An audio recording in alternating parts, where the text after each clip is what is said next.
जय हिंद। मैं राकेश कुमार, आप सबका अपना चैनल शिक्षा गैलेक्सी में स्वागत है।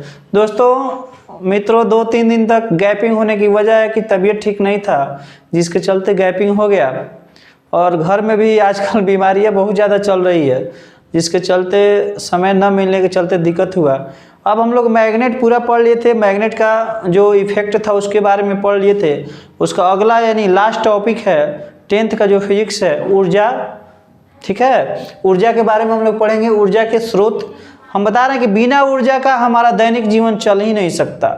वो खाना बनाने में हो, परिवहन में हो, रेल मार्ग में हो, वायुयान मार्ग में हो, या जो भी है, या कोई भी फैक्ट्रियां हैं, बिना ऊर्जा के नहीं चल सकती है। और अच्छे ऊर्जा की क्या पहचान होती है, क्या विशेषता होती है, और अच्छे ईंधन की क्या विशेषता होती है, इस चैप्टर में इसी को पढ़ना है।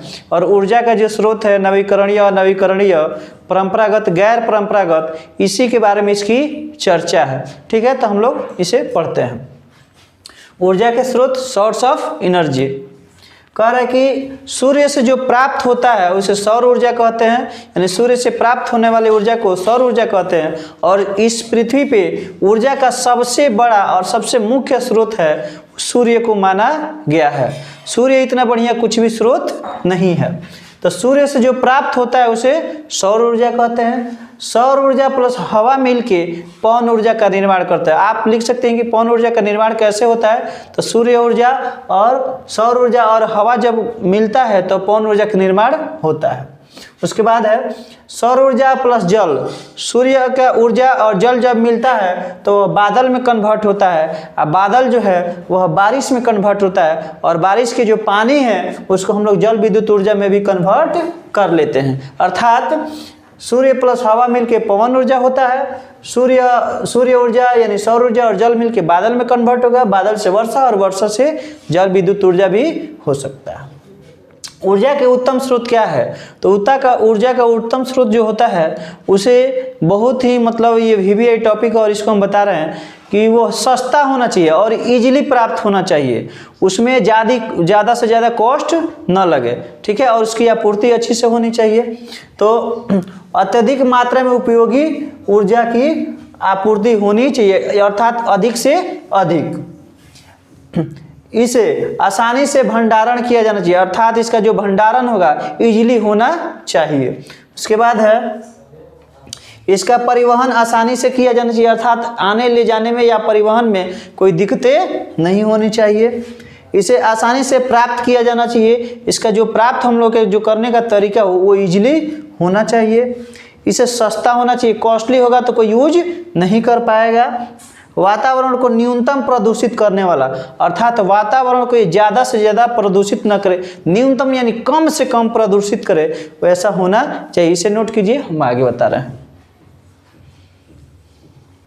फ्रेंड्स, अब हम लोग को पढ़ना है कि अच्छे ईंधन की क्या पहचान होती है। तो अच्छा ईंधन वह होता है जो आसानी और सुगमता से प्राप्त किया जा सके, जिसका भंडारण भी इजीली हो, और वो क्या कि अति अल्प धुआं दे, ज़्यादा धुआं नहीं देना चाहिए, और ऊष्मा अधिक दे। कि बहुत ऐसे ईंधन होते हैं जिसमें धुआं की मात्रा ज़्यादा होती है और ऊष्मा की मात्रा कम होती है। जैसे हम लोग कार्बन चैप्टर में कोयला के बारे में पढ़ेंगे, और इसी में वो इन्वॉल्व भी है। अलग से हम कार्बन पढ़ाते हैं, लेकिन इसमें भी कार्बन के बारे में पढ़ना है और कोयला के बारे में पढ़ना है, जिसमें आपको 4 प्रकार के कोयला के बारे में हम पढ़ाएंगे। उसी में बताएंगे कैसे कैसे क्या होता है। तो इसको हम लोग देखते हैं। अच्छे ईंधन की प्रमुख विशेषता क्या क्या होती है, इसको हम लोग पढ़ रहे हैं। इसे सरल एवं सुगम से उपलब्ध होना चाहिए, यानी इजीली ये प्राप्त होना चाहिए, आसान होना चाहिए। इसका ऊष्मीय मान हाई होना चाहिए। कैसा होना चाहिए? हाई होना चाहिए। जलने के बाद हानिकारक अवशिष्ट पदार्थों से मुक्त होना चाहिए। अत्य अल्प, यानी अत्य अल्प माने होता है कि सबसे कम। ठीक है, अल्प माने कम होता है, अत्य माने एकदम कम धुआं, यानी सबसे कम धुआं दे तो अधिक ऊष्मा दे। क्या देगा? हाई हीट देगा, यानी ऊष्मा दे। ठीक है, फिर से अत्यल्प धुआं तथा अधिक ऊष्मा मुक्त करना चाहिए, यानी देना चाहिए।